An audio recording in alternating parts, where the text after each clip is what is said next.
एक समय की बात है, भगवान गौतम बुद्ध अपने शिष्यों के साथ बैठे हुए थे और उन्हें उपदेश दे रहे थे। तब उन्होंने अपने शिष्यों से कहा, क्रोध इंसान का सबसे बड़ा दुश्मन है। क्रोध करने वाला व्यक्ति खुद को हानि पहुंचाता ही है, लेकिन दूसरों को भी हानि पहुंचाता है। वह प्रतिशोध की आग में जलता है और अपने जीवन को बर्बाद करता है।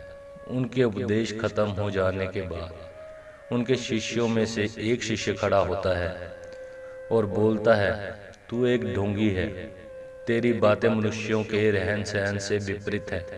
तो जो भी कहता है उसे अपने जीवन में अनुसरण नहीं करता है और दूसरों को ये सब करने के लिए कहता है। जब उसका ये शिष्य गौतम बुद्ध को उल्टी सीधी बातें कह रहा था, तब गौतम बुद्ध ने कोई प्रतिक्रिया नहीं दी और वे शांत बैठे थे। लेकिन ऐसे में वह व्यक्ति और भी ज्यादा गुस्सा हो गया और गुस्से में आकर उसने गौतम बुद्ध के मुंह पे थूक दिया। इसके बाद भी गौतम बुद्ध को गुस्सा नहीं आया और वे शांत थे। उन्होंने अपने चेहरे से थूक को पोंछा और चुपचाप बैठ गए। ये सब देखकर शिष्य को समझ नहीं आ रहा था कि वह क्या करे। गुस्से में आकर वह उस जगह को छोड़ के चला गया और अगले दिन अपने घर पहुंचा। जैसे ही वह अपने घर पहुंचा, तब तक उसका दिमाग शांत हो चुका था। दिमाग के शांत होते ही उसे इस बात का एहसास हुआ कि उसने कितनी बड़ी गलती की है। उसे पाप हुआ है। वह खुद को मन ही मन कहने लगा, ये मैंने क्या कर दिया?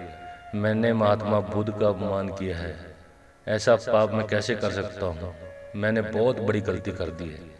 मुझे जाकर उनसे माफ़ी मांगनी चाहिए। ये कहकर वह तुरंत ही गौतम बुद्ध के पास चला गया, लेकिन गौतम बुद्ध उस स्थान पर नहीं थे। ऐसे में वह शिष्य जगह जगह भटक कर उन्हें खोजने लगा। जैसे ही उसे महात्मा बुद्ध मिले तो वह उनके पैरों में गिर गया और उनसे कहने लगा, मुझे माफ़ कर दीजिए, मुझसे गलती हुई है, मैंने आपका अपमान किया है, मैंने ये बहुत बड़ा पाप कर दिया है। ये सब देखकर गौतम बुद्ध ने उससे कहा, शांत हो जाओ, क्या बात है, मुझे बताओ, तुम कौन हो? गौतम बुद्ध के ये पूछने पर शिष्य चौंक गया। वह सोचने लगा कि महात्मा बुद्ध मुझे कुछ कैसे भूल सकते हैं, मैंने तो उनका कल अपमान किया था।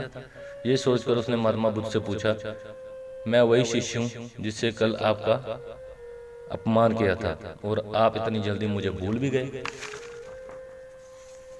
तो महात्मा बुद्ध ने कहा, हमें कल की बातों को कल में ही छोड़ देना चाहिए।